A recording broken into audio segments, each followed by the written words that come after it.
This video will be a step-by-step approach to Kaplan-Meier analysis, progression-free survival with SAS. So it will be focused on progression-free survival with an overall introduction to survival analysis.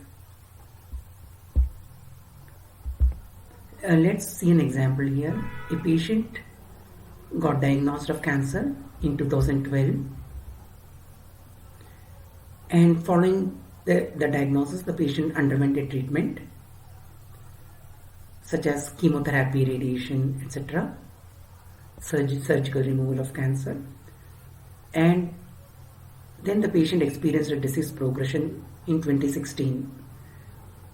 So the disease progression means the condition aggravated, the tumor size have grown, or the disease could have spread to other parts of the body, following which the patient died in 2020. So in this scenario, when we look at progression-free survival, it's the time gap between the diagnosis of cancer to the first disease progression, which here is 2016. So the patient had a progression-free survival for 4 years, that is 2012 to 2016. At the same time, the patient didn't experience a disease progression and the patient died in 2020. In other words, the patient got diagnosed of cancer in 2012, had a treatment following the diagnosis of cancer, the patient had a treatment on the same year, and the patient died in 2020. So in that scenario, the event we take for PFS is death, because that was the first event the patient had after diagnosis of cancer.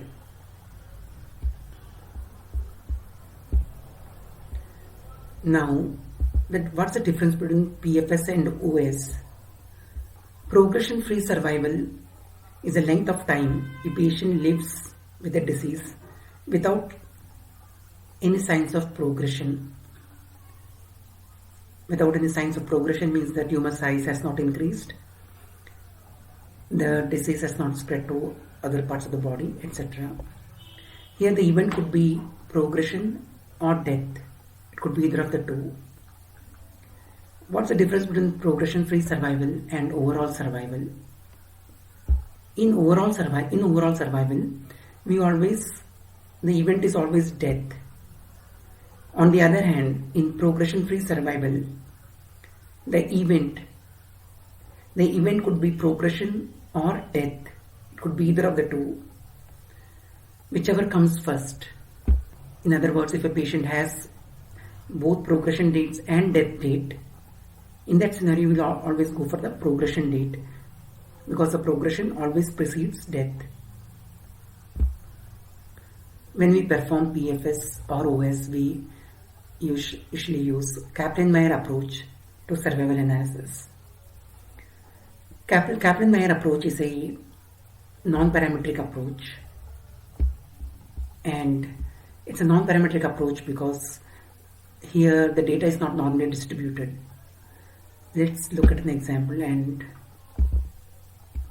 so here you can see that we have patients who enter the study at various time points, and the patient experiences an event usually towards the later part of the study. It's common that the patient experiences events such as death towards the later part of the study or later part of the follow-up period, and the distribution is not normally distributed, it's a skewed distribution. So one of the things unique about survival analysis is the patients have entry points at different intervals in time, different time points. For example, you can see here the x-axis is time in years, and the y-axis is the patient numbers. The patient number 1 started the study at time point 2. The x-axis is time in years, and the patient ended the study at the 11th year. So the totally patient was in the study from time point 1 to time point 11, that is 10 years. 11 minus 1, 10 years. Similarly, all the patients enter the study at various time points. This, for example, let's say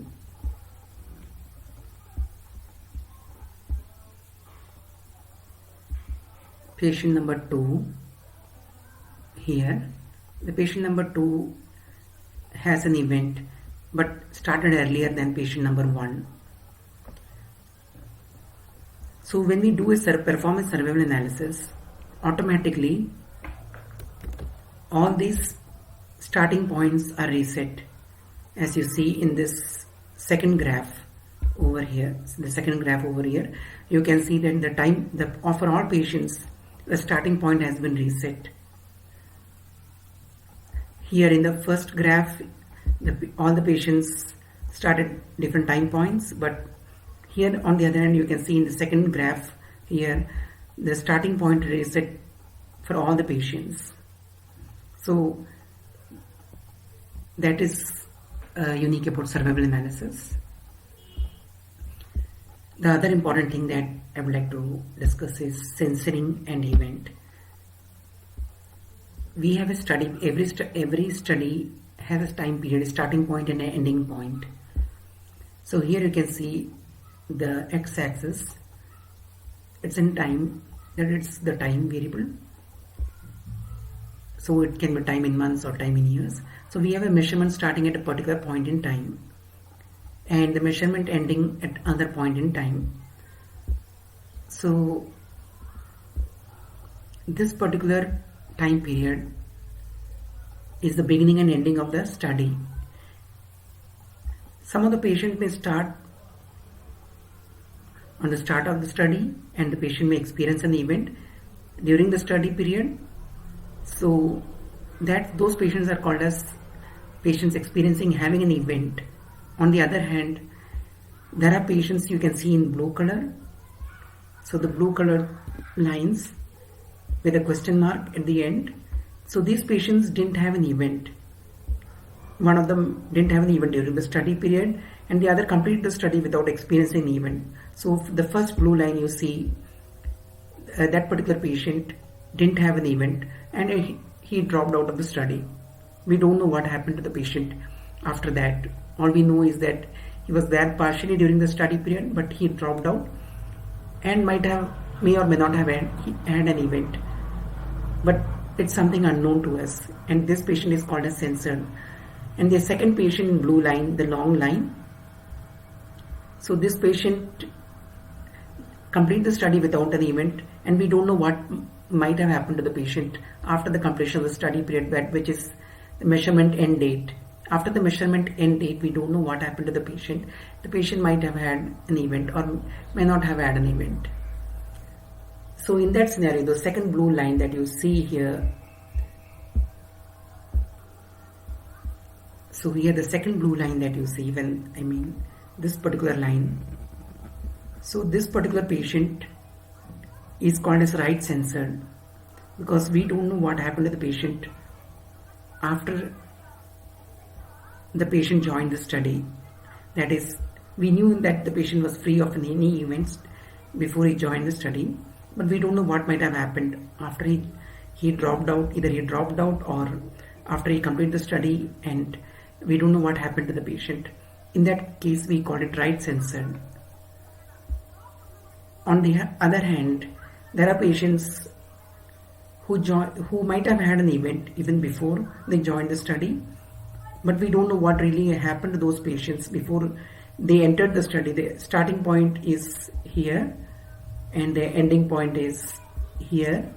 All we know is that the patient had an event during the study period, but we don't know what happened, if the patient had an event or not, before the patient entered the study. So that part is unknown on the left side part, and we call it left censoring. So there are two aspects in censoring, left censoring and right censoring. Left censoring is the light blue colors and the right censoring is the dark blue colors, and the colors in red, event, where you see it event. All those patients had an event. So there is an event and the other is censored. In censored there is right censored and left censored. Usually we rarely see left censoring, mostly what we see is right censoring. Now that we have seen what is censoring and what is an event, and Within censoring, we have seen left censoring and right censoring. Now let's go into the programming part. How to programmatically perform a progression-free survival. So let's look at the program and the input data set. So the input data set I'm going to use here is survival data, as you see here. That's my input data set, and we will see what are the variables we have in it. So here we have race, initial diagnosis, and patient ID, date of death, last date, and progression. So these are the 6 variables we have in the input data set, and we need 2 more variables. One is the event flag and the time variable. The time variable is the gap between initial diagnosis and the date of disease progression, or if we don't have disease progression or death, we'll go for the last date. So for example, patient number 1, you can see this particular patient number 1, he got diagnosed of cancer in 94. He didn't experience a progression, nor he died. He's still alive, he or she is still alive. And the last contact with the patient was in 2012. So here we want to know the time gap between the initial diagnosis and the last date. So that is the time we are interested in. And next thing is we are interested in knowing whether the patient had an event or not. Event flag 1 or 0. If the patient didn't experience an event, neither progression nor death, the event flag will be 0. On the other hand, patient number 2, the patient got diagnosed of cancer in 2009, experienced a progression, disease progression in 2016,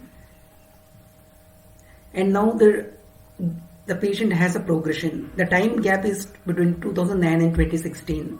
That's the time gap. It's around 7 years, approximately. Somewhere between 6 and 7 years is the time span the patient lived with their disease without the disease getting aggravated. And the event flag will be 1 because the patient had a progression. If we have a progression date or death date, then the patient will have an event flag of 1. So let's see how we are generating those variables using this input data set in SAS. So I'm creating a new data set PFS, and I'm creating the variable event flag or no event. The event flag equal to 1 or 0. So that value either 1 or 0 will be determined by whether or not the patient had a progression. So in the first scenario, the patient has a progression date or a death date. So if any one condition is fulfilled, the event flag will be 1. On the other hand, if the patient doesn't have a progression date nor has a death date, in other words, the patient is still alive, during the time we followed up with the patient, but there is a possibility that the patient might have dropped out of the study and we don't know. It's just that we don't know. Event flag equal to 0. In that case, this particular patient or data point is censored because we don't know what happened to the patient. As I showed in the diagram, there are patients who drop out of the study, they may relocate, or they may complete the study period without experiencing an event. In either of these cases, it's unknown to us whether the patient had an event or will have an event in the future.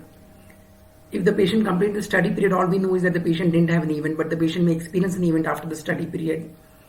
If the patient dropped out of the study, let's say the study period was 10 years and the patient dropped out of the study after 5 years, all we know is that the patient didn't have an event during the 5 years. But that's the probability that the patient might have had an event when we didn't follow up with the patient after he or she dropped out of the study. So in all those scenarios, we call that particular data point or patient censored with the event flag equal to 0. So we have created one of the variable that we need, event flag. The next thing we need is to compute the time gap between initial diagnosis and the event date or censoring date. Event date if the patient had an event, censoring date if the patient, last date, which is last date if the patient didn't have an event. So that's what we are doing in line number 12. We are looking at the time gap between the event date and the initial diagnosis date, and we are dividing by 30.4 because we want to compute them in months and rounding up to 1 decimal place. So in order to do that, we need a variable called event date, the date the patient had an event. We don't have that in the input data set. We need to create a variable that will be used to compute the time gap between initial diagnosis and the event. It could be event or censoring, both. And that's what we are doing in line 7 to 10. And for here we are doing the same. So if we are checking the progression date is there or not. If the progression date is there, we will go for the progression date. But if the progression date is missing and the death date is there, that is, the death date is not missing, the patient died but didn't experience a progression after diagnosis, and all we know is that the patient had an event that is death, then we'll go for the death date as the event date. On the other hand, if the patient didn't experience an event, that is either progression or death, and we'll go for the last date, and that's what we are doing here. And we see a time gap between the PFS date and the initial diagnosis, and we get the time span the patient lived without a progression, and we are computing in months here. So next we sort the data, and so we get the PFS.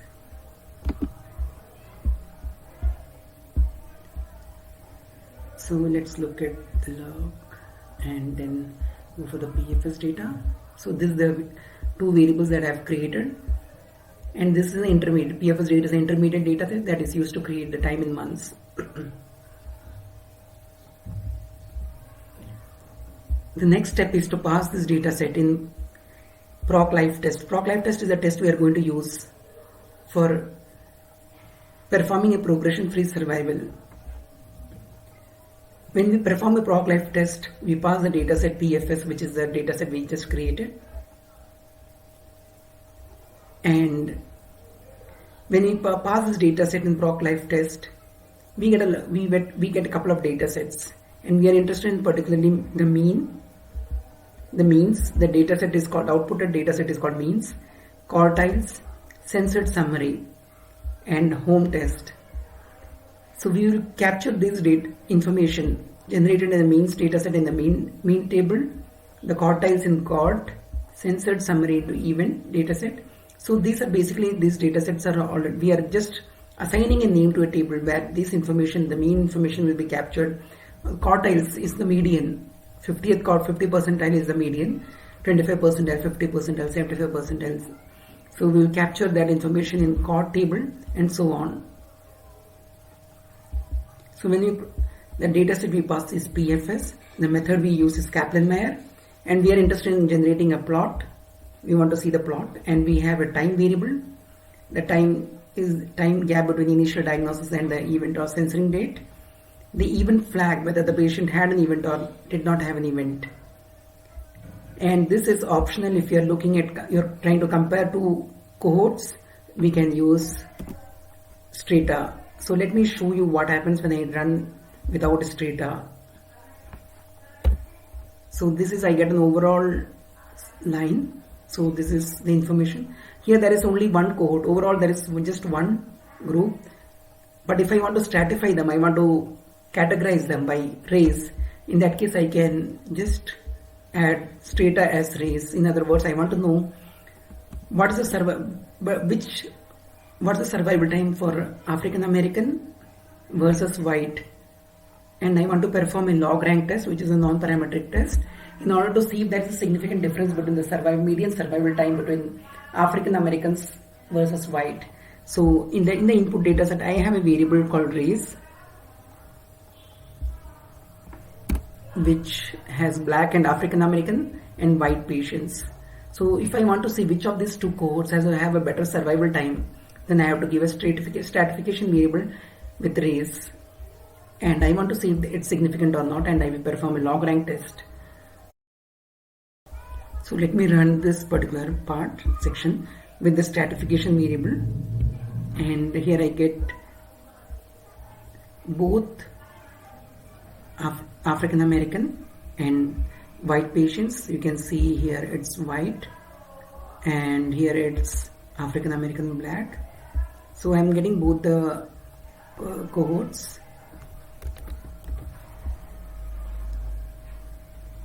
And so let me see how I am going to convert them into a table. So I need all the information, the patient, how many patients had an event, what's the median survival time, what's the mean survival time, what's the result of a log rank test, whether there is a significant difference or not, etc. So all this information will be captured into a table. So in order for that, I will just give a prop format, just to give an order for all the information, all the rows in the table. So first I want the number of events, how many patients had an event and how many did not have an event, etc. You will get to know this. I will run this and you will get to know why I am doing this. So the tables that I have generated here is mean, chord, event and log rank. So let's open one by one what information is captured in them. So mean dataset. In the mean I have, for both each cohort, stratified by cohort, I have the mean and standard error. Then I have the chord, which gives me the median survival time. I'll go for 50th percent so that I get the median survival time. Point estimate is the median survival time. Similarly, for white patients, I will go for 50th percentile, which gives me the median. And then I also have the censored summary equal to event. So event data set contains the number of patients who had an event. So you can see that 4 out of 5 patients, 4 patients had event out of 5 patients. Total patients is 5 African American, and 4 out of them had an event. On the other hand, for white patients, the total number of patients who had events are 5, and then the total number of patients are 5. So 5 out of 5 patients had an event. Everyone had an event. Out of 10, if you are looking at the overall cohort, overall combining the two cohorts, African American and white, we have 10 patients. Out of them, 9 had an event. So number failed is the number, those are the number of patients who had an event.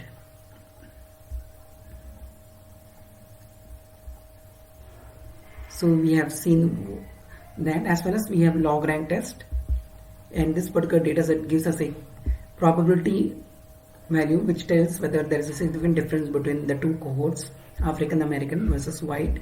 And here we get a value of 0.4. It tells that there is no significant difference between the two cohorts with respect to median survival time.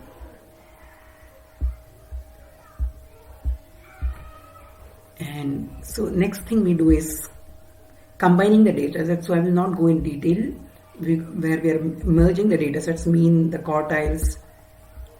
We are merging the data set, we are generating the confidence limit also, concatenating the lower confidence limit and the upper confidence limit, we are concatenating. So let's see what we get in mean underscore chord. It contains mean and median.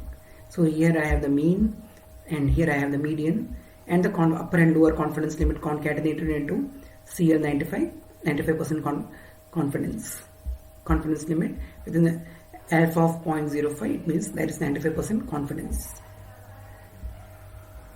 Next we are reformatting the table, mean underscore chord 1. Let's run this table, and I have reformatted it. I have kept the required variables and they are in the proper format. Now I have to, let's see, we have to transpose it later on. And next is the event date table. I have shown the event table where I had number of events number of patients who had an event and total number of patients for each cohort, the African American versus white cohort. And this particular table I am kind of reformatting it, adding a new column with number of patients who had an event bar the number of patients in the sample for each cohort. That is 4 out of 5 for African American and 5 out of 5 for white patients. So let's just run this table and see event underscore. So we can see here 4 out of 5 patients in African American had an event, and in white patients 5 out of 5 patients had an event. And let's combine the two, the event table and the quartiles and mean.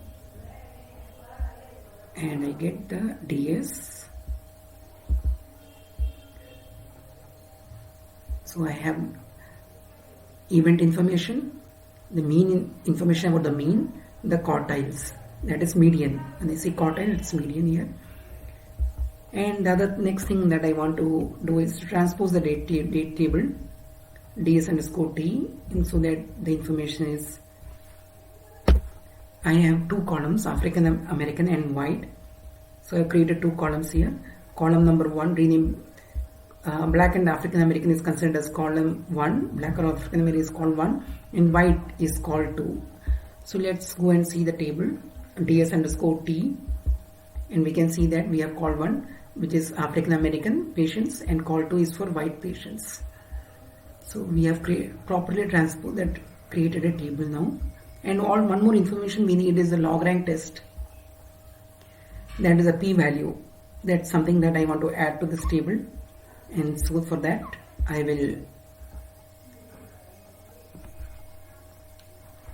go ahead and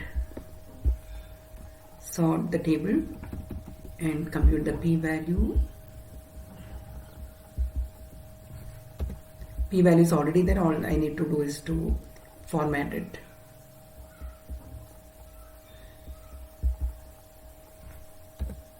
So let's see what we have in p-value.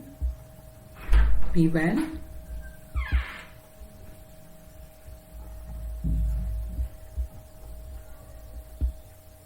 So here we can see we have called the p-value probability, we have captured as call 2, and the text is log rank p-value.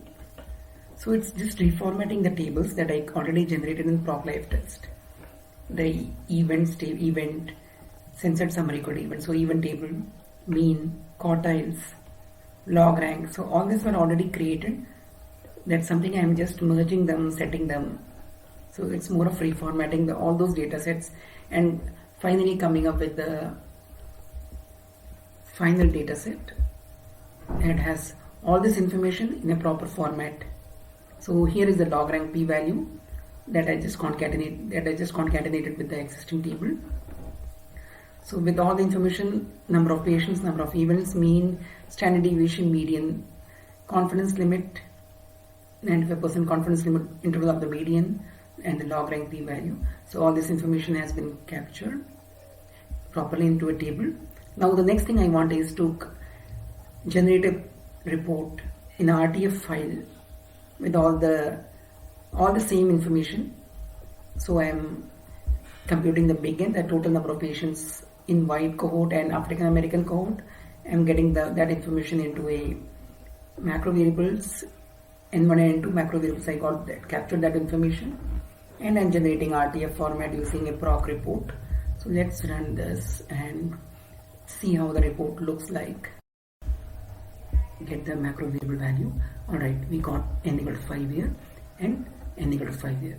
So all the information we needed is captured in this particular table with the events, median, standard deviation, confidence limit, log rank p-value. So that is all for this video. Please feel free to reach out if you have any questions. If you like my video, please like it and subscribe. Thanks for watching.